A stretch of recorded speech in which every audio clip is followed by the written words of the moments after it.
All right, let's get right into this because we're talking about a quiet but powerful revolution that's unfolding across Africa. And look, this isn't about going back to school or learning a bunch of complicated code. Not at all. It's about how a generation with a lifetime of wisdom is using a new kind of tool to reinforce their dignity, their independence, and their rightful place in a world that's changing fast. I just love this line in Nigerian Pidgin. It so perfectly captures the spirit of what we're digging into today. It means retirement is not the finish line. It's a new page in your book. It's a philosophy, right? It's about continuing your story, not closing it, and that really sets the stage for everything we're about to see. And this is why it matters so much. By 2050, the number of Africans over the age of 60 is expected to hit 235 million. That's a tripling of the senior population. Now, that's not just some statistic. It's a huge demographic shift. It represents this incredible wave of experience, of knowledge, and, just untapped potential. So the crucial point here is that we really need to shift our thinking. We shouldn't see this as a problem to be managed, but as a massive opportunity. We're talking about a continent-wide brain trust, a reservoir of wisdom that honestly is too often just sitting on the sidelines. But here's the disconnect, right? You've got this demographic wave building, but almost all the tech initiatives, the policies, they're laser focused on the youth. And what that does is it leaves senior citizens, the keepers of institutional memory and deep cultural knowledge, digitally excluded. They're often an afterthought in planning and economic opportunities.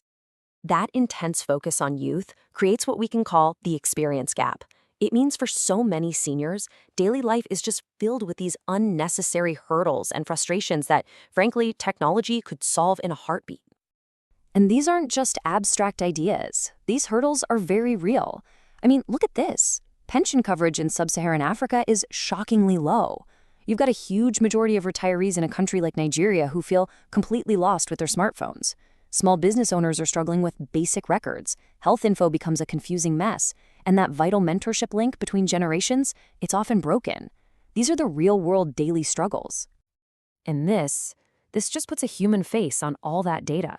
This quote from Mama Ngozi, a market trader, it takes that vague concept of poor record keeping and makes it painfully real. You can just feel her frustration, her exhaustion. This is the reality for millions of entrepreneurs night after night. But what if the answer wasn't to change the person?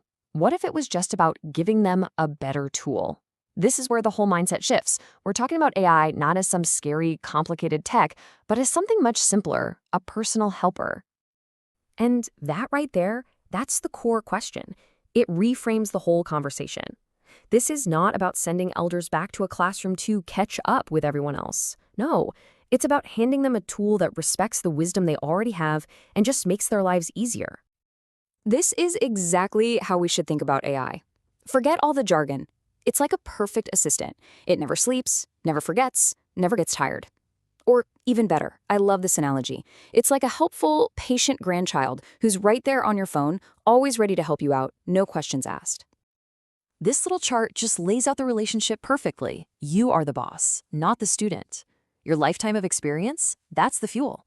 The AI is just the engine that helps you get where you're going. You are the wise elder, and the AI, it's just the tool you command.